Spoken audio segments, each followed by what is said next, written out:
So I finally saw the first season of One Punch Man. This is my first time watching an entire anime series, and, well, here's what I thought of it.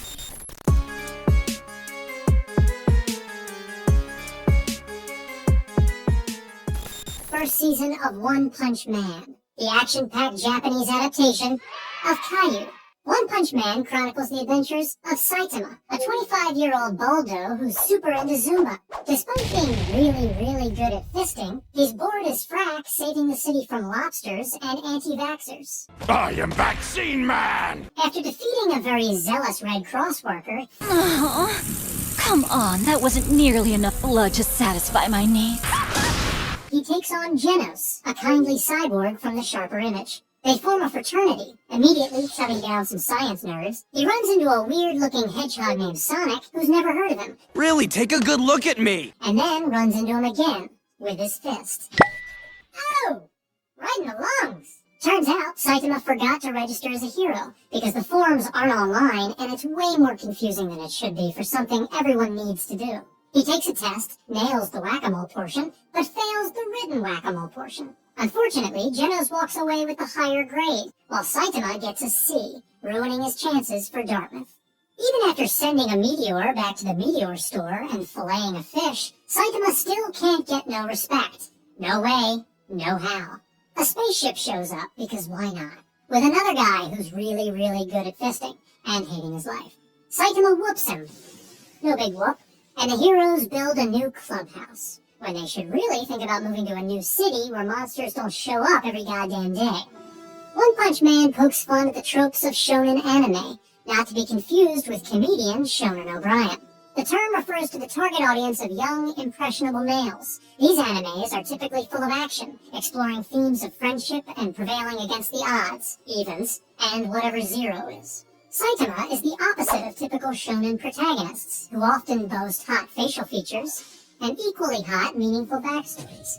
His powers come from an ordinary workout. 100 push-ups, 100 sit-ups, and 100 squats, then a 10-kilometer run! Do it every single day! Instead of a science experiment or charity. He's not on some grand journey of self-discovery or seeking to right some egregious wrong. He's just looking for some fun and a decent toupee. Just a guy who's a hero for fun. Villains are similarly lampooned. True to the archetype, they build up a big head of steam outlining their 5-year life plans. I was formed from the pollution man wrought upon the earth. Only to be easily thwarted by a bald guy who doesn't really care about the ideologies at stake. One Punch Man may be viewed as a polite request for shonen stories to do something new for Pete's sake. Or if you're on the other side of it, Ariana's sake. But the parody does more than lampoon a genre that takes itself too seriously, like that one about a child's card game. The series explores the consequences of a life without purpose, and suggests that confronting hardship gives meaning to one's life and captions to one's Insta posts. Saitama has all the signs of accomplishment. From a talent perspective, he's a regular Tom Brady before he deflated all those footballs. You know he did it, don't deny it. But since he can't be seriously challenged by anybody, he has nothing real to strive for. Not again. All it took was one punch. Damn it! And is left with the empty pursuit of moving up the ladder of the hero bureaucracy until he gets his pension. In contrast, the supporting characters are fulfilled by struggle. When Genos learns Saitama only works out at Gold's gym, he's disappointed, because it's too easy and he kinda wanted to try roids. Similarly, the Moomin Rider takes on the Sea King, even though he knows a beatdown is impending. It's not about winning or losing. It's about me taking you on right here and right now! Both he and Genos expect hardship on the road trip to glory, and if they're lucky, a bathroom break at McDonald's. These ideas may be observed in humanity's evolution towards ease. Back in the 80s, man had to work for food and shelter. His purpose was to survive, outwit, outplay, and outlast. Modern man strived for convenience. While that may look good on an iPad, it came with a cost and no Apple Care. Japanese scholar Masahiro Mad Dog Morioka postulated that circumventing pain and adversity would cause humans to miss out on the joys of adulting. For Saitama, this checks out, like a senior in high school just waiting to work at his dad's auto shop.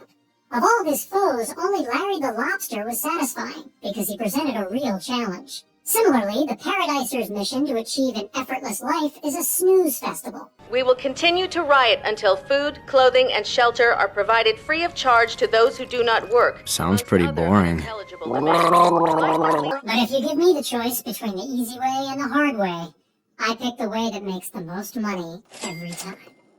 It's satisfying because he presented a real challenge. Similarly, the Paradiser's mission to achieve an effortless life is a snooze festival. We will continue to riot until food, clothing, and shelter are provided free of charge to those who do not work. Sounds pretty boring. But if you give me the choice between the easy way and the hard way, I pick the way that makes the most money every time. Well, that's gonna wrap this video up. What do you think about anime as a whole? Is there something I should be looking at out there? Please let me know. And the algorithm's detecting you may like this video right here. So definitely check that out. And don't forget, I'm JINK A.I, your comic book community host. And thank you for watching.